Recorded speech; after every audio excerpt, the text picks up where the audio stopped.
La figura del expresidente Juan Orlando Hernández emerge como protagonista de una historia criminal de proporciones épicas, no solo por la cantidad asombrosa de drogas que el exmandatario hondureño ayudó a importar a los Estados Unidos, sino también por su destreza para corromper las instituciones democráticas de todo un país para alcanzar sus objetivos perversos.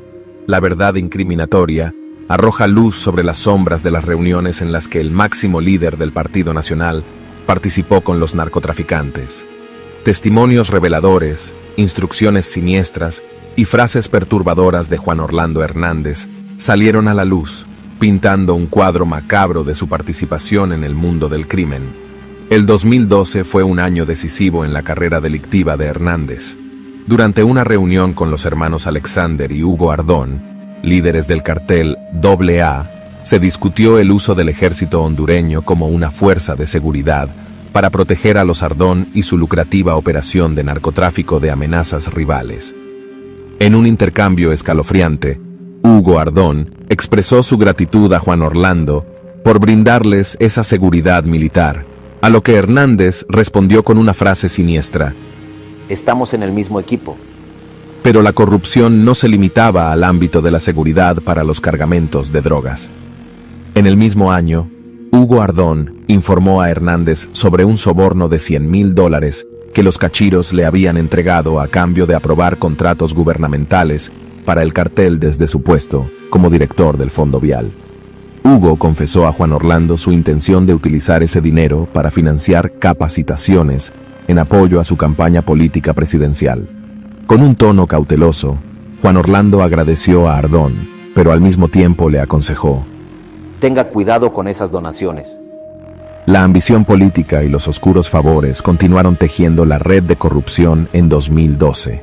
Alexander Ardón se encontró con Juan Orlando en su casa de Tegucigalpa. Allí, Hernández persuadió a Ardón para que no se postulara nuevamente como alcalde, argumentando que su carrera política le estaba causando problemas. Con una promesa siniestra de protección y continuidad en el Fondo Vial, Hernández convenció a Alexander y Hugo Ardón de que su lealtad sería recompensada. Sin embargo, la protección tenía un precio. Hernández pidió apoyo financiero para su campaña electoral. Alexander Ardón aceptó a regañadientes, entregando aproximadamente $1,5 millones en sobornos a varios alcaldes de Honduras, a cambio del compromiso de apoyar la campaña presidencial de Juan Orlando Hernández. En 2013, Hugo Ardón informó a Juan Orlando sobre la necesidad de sobornar a los delegados en las mesas de votación para manipular los resultados en su beneficio.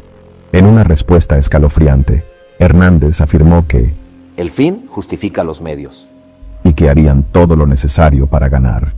Los detalles de los sobornos que Alexander y Hugo Ardón debían proporcionar quedaron claros.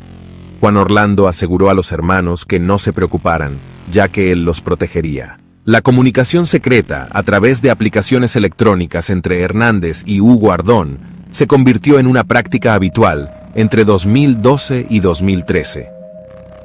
Juan Orlando proporcionó actualizaciones de estadísticas electorales y pidió apoyo político en ciertos pueblos.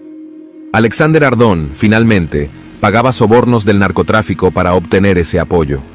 Pero incluso en esta comunicación clandestina, Hernández, consciente de la vigilancia que acechaba, advirtió a Hugo Ardón: hay que tener cuidado al usar los teléfonos para comunicarnos. A finales del 2013, las sombras de la delincuencia y la corrupción alcanzaron su punto más álgido cuando Hernández se reunió con el narcotraficante Giovanni Fuentes Ramírez en las oscuras oficinas de Graneros Nacionales. Allí, rodeados de lujos y secretos, los sobornos fluían y se discutía la protección del tráfico de drogas.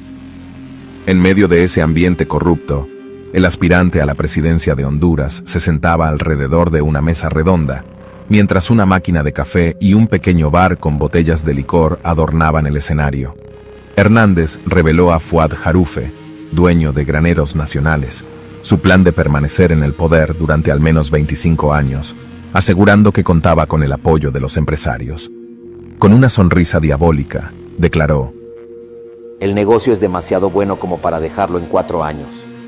En las profundidades de la noche, en otra reunión llena de corrupción, Hernández pronunció palabras despectivas sobre los hondureños.